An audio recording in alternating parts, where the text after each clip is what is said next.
This is a ghost gun. This right here has ability with a .30 caliber clip to disperse with 30 bullets within half a second. Senator DeLoyne made a few false statements. The first is he confused a magazine and a clip. To the left, you can see a clip, and to the right, you can see two magazines. A magazine actually uses a spring and a follower, and a clip just loads the internal magazine of a firearm, as you can see here as the SKS is being loaded. The second is that he said you could fire 30 shots in half a second. Jerry Mitchell, one famous competition shooter, can only fire 5 shots in 1 second, which is way slower than what Senator DeLoyne claims. Time has come, America, to step up and ban these weapons. The other very important part of this bill is to ban large capacity ammunition feeding devices, those that hold over 10 rounds. We have federal regulations and state laws that prohibit hunting ducks with more than 3 rounds, and yet it's legal to hunt humans.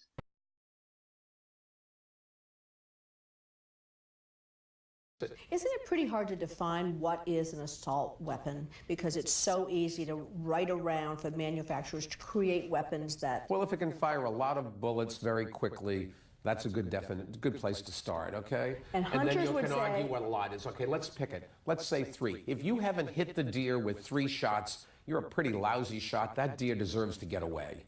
Let's get serious here. But that would ban most pistols. That would ban most... No, but pistols are different. You have to pull the trigger each time. An assault weapon, you basically hold it, goes... Blah, blah, blah.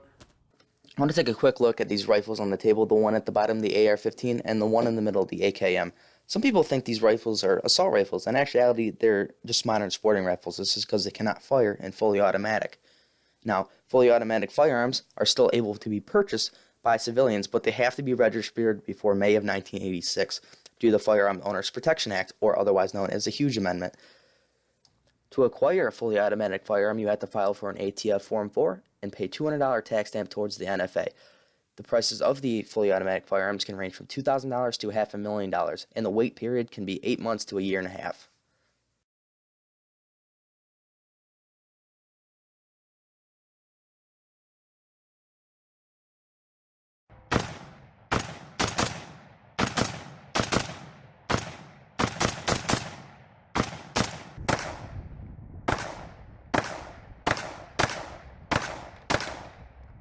Your last question, what's the efficacy of banning these magazine clips? I will tell you, these are ammunition. They're bullets. So the people who have those now, they're going to shoot them. And so if you ban them in the future, the number of these high capacity magazines is going to decrease dramatically over time because the bullets will have been shot and there won't be any more available.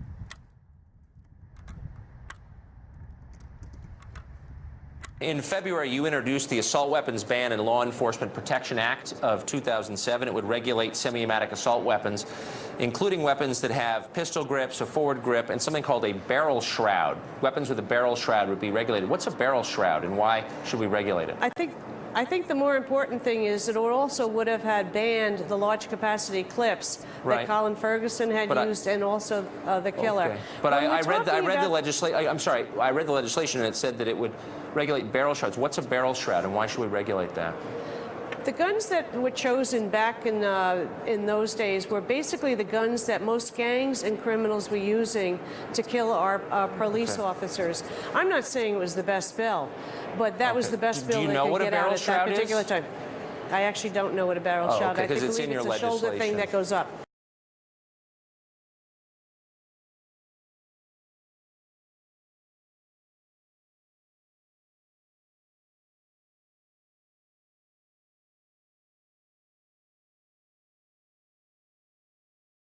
The biggest misconception I hear a lot is that we don't have background checks when buying a firearm.